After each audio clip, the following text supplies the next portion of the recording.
إن الله وملائكته يصلون على النبي يا أيها الذين آمنوا صلوا عليه وسلموا تسليما عليه الصلاة بحرها يتنفر وأزكى سلام نوره يتألق عليكم صلاة فاح عبيرها ومن الورى أزهارها تتفتر.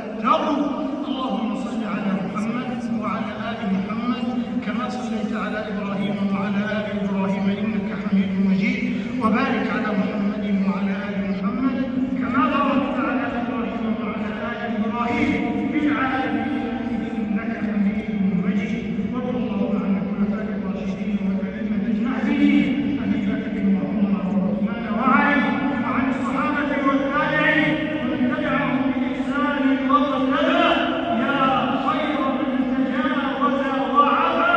اللهم أعز الإسلام والمسلمين، اللهم أعز الإسلام والمسلمين واحمي حوزة الدين واجعل هذا البلد آمنا مطمئنا سخاء رخاء وسائر بلاد المسلمين. اللهم آمنا في أوطاننا، اللهم آمنا في أوطاننا ووفق أئمتنا وولاة أمورنا وأجل بالحق والتسديد إمامنا وولي أمرنا. اللهم وفق إمامنا خالد الحرمين الشريفين وولي عهده ورئيس مجلس الوزراء إلى ما فيه عز الإسلام وصلاح المسلمين وإلى ما فيه الخير والرشاد للعباد والبلاد، واكتب لهم التوفيق والتسديد والعون والتأييد وجميع ولاة المسلمين يا رب العالمين. اللهم ارفع علينا عقيدتنا وقيادتنا وأمننا واستقرارنا ورخاءنا ووفق رجال أمرنا والمرابطين على حقوقنا وحدودنا.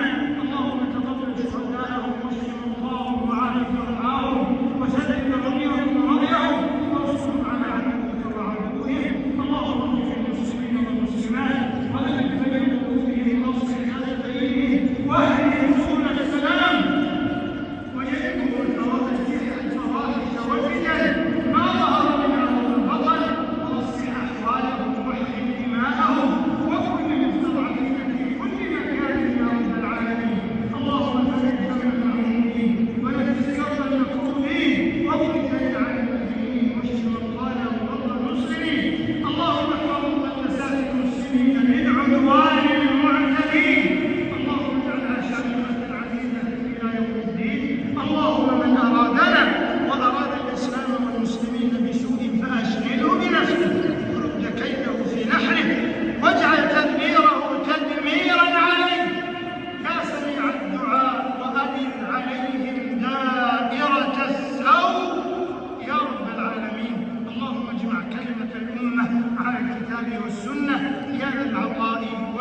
الأحياء منهم والأموات إنك سميع